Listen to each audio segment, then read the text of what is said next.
What you're about to witness is the most powerful and emotionally devastating moment ever captured in Judge Frank Caprio's courtroom. And I'm warning you right now. This story will absolutely shatter your heart. A 91-year-old homeless Korean War veteran walks into court accused of trespassing, a case that should have taken less than 2 minutes to resolve. But when Judge Caprio asks what's inside the old, faded military backpack, the man refuses to set down. What follows stops the courtroom cold. And what's revealed will ripple far beyond that small Rhode Island courtroom, touching the highest levels of government and changing the way a nation remembers its fallen. It begins like any other frigid Monday morning in late November. Providence Municipal Court opens promptly at 9:30 a.m. The marble floors gleam faintly under the flickering lights. The heat radiators hiss against the kind of bone, deep cold that only New England in November can deliver. A few families huddle together in benches, coats drawn tight. Lawyers flip through files. A clerk types rhythmically on an aging computer, and the bailiff's steady voice calls names in a pattern everyone in that courtroom knows by heart. Judge Frank Caprio, a man whose compassion has made him beloved around the world, sits behind his bench, unaware that history is about to unfold in front of him. For more than 30 years, he's listened to stories of hardship and hope, anger and redemption. But nothing, not even his decades of service, will prepare him for what's about to happen. At 9:47 a.m., the bailiff clears his throat and calls the next case. State of Rhode Island versus James Patrick Sullivan. Trespassing violation. A rustle goes through the gallery. Nothing unusual, just another name. But then the heavy courtroom doors open, and an elderly man shuffles in, his presence so quiet it seems at first invisible.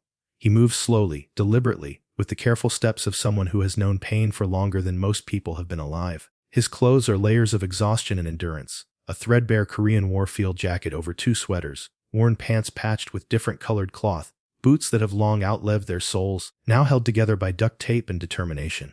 But what draws every eye isn't the man himself, it's the backpack. An olive green military rucksack, faded and frayed, its canvas stained by time and weather. He grips the straps tightly with both hands as though guarding something sacred.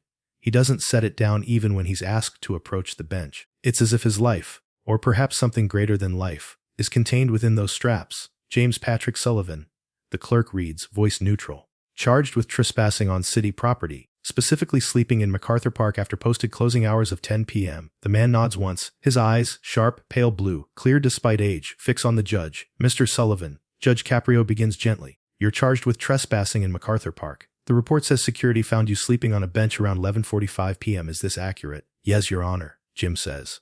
His voice, unexpectedly strong, fills the room, not the tremor of an old man, but the crisp steadiness of a soldier trained to command and obey. I was sleeping there. I'm guilty of trespassing. Judge Caprio lowers his pen and studies the man. He's seen every kind of defendant, but something about Jim feels different. There's a gravity around him, a quiet dignity that refuses to be diminished by circumstance. Mr. Sullivan, the judge says softly, do you have somewhere to stay? Anywhere besides that park bench? Jim shakes his head. No, Your Honor. I've been homeless for 4 years. I move around, keep to myself. Try not to bother anyone. The answer settles over the room like frost. Caprio nods slowly, compassion flickering in his eyes. He's heard countless stories of homelessness. But something about this man, the way he speaks, the way he clings to that backpack, stirs an instinct deep within him. Mr. Sullivan, may I ask your age? 91, Your Honor. Born January 15, 1933. The number lands like a physical blow. 91. A child of the Great Depression. A man who's lived through World War II, Korea, Vietnam, the Cold War, 9/11, every triumph and tragedy this nation has faced. And now, in the winter of his life, he sleeps on park benches. Caprio notices the faded jacket again. You're wearing a Marine field coat, he observes quietly. Did you serve? Jim straightens instinctively, shoulders squaring, chin lifting. Yes, Your Honor. United States Marine Corps, Korea, 1950 to 1953. Then Vietnam as a military advisor, 1965 to 1968. 2 wars. A murmur moves through the gallery. 2 wars, 2 lifetimes of service. Judge Caprio stands from the bench, an act he rarely does mid-hearing. He walks down to the floor, closing the distance between them. When something truly matters to him, when a story demands to be heard as one human to another, he eliminates the formal barrier of the bench. Mr. Sullivan, Jim, he says, you served this country with honor. Would you share something about that time? Jim nods slowly, his gaze drifting into the past. Korea first, he says. I was 17 when I lied about my age to enlist. Thought I was indestructible. Shipped out to Busan in September 1950.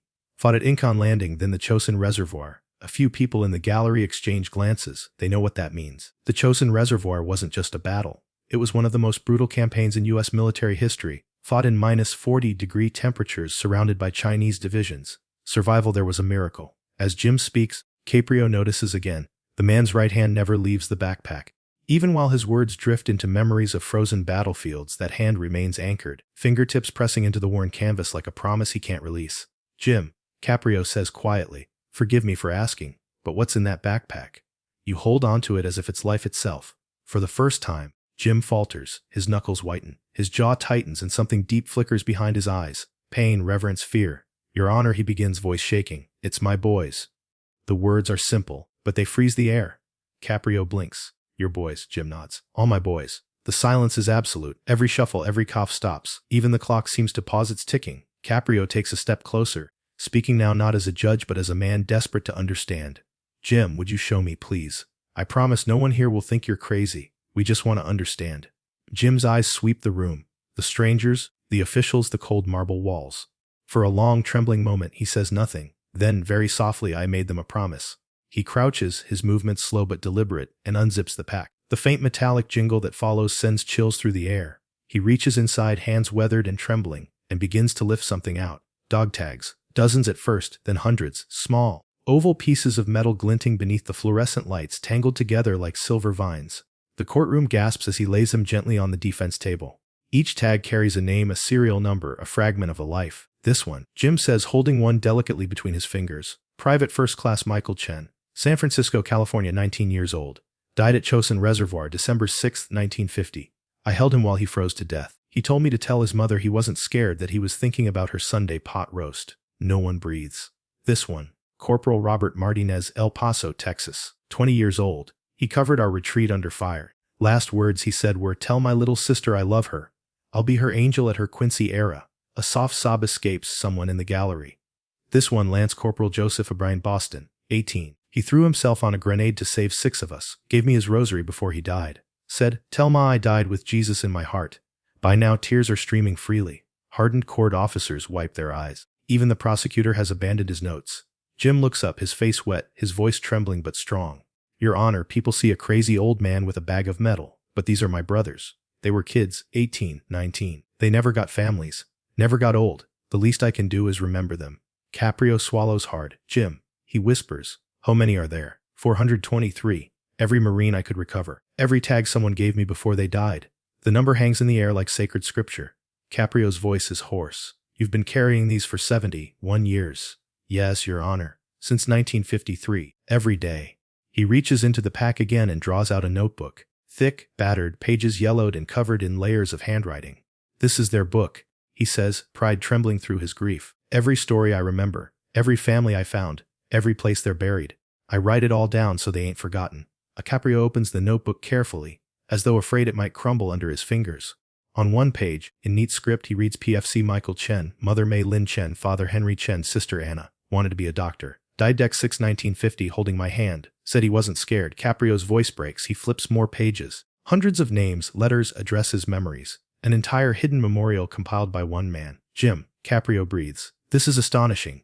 But Jim isn't done. He lifts his head, eyes glistening. Your Honor, I made a promise. To each of them.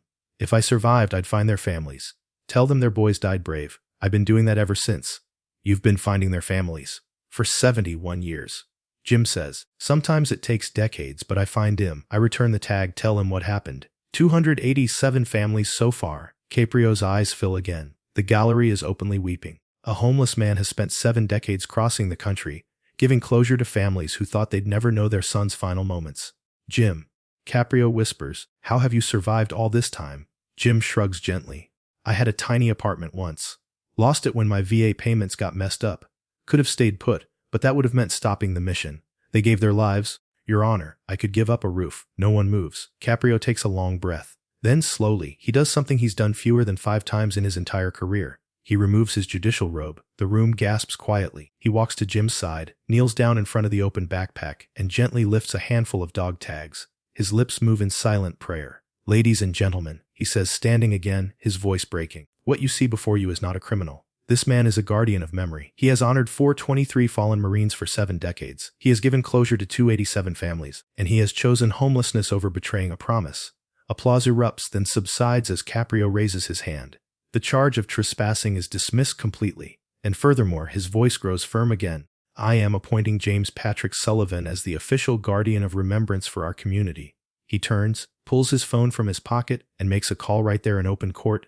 General Patterson, this is Judge Caprio. I have a Marine you need to meet today. The gallery erupts once more, not in chaos but in collective awe. Within hours, what happened in that courtroom will travel around the world.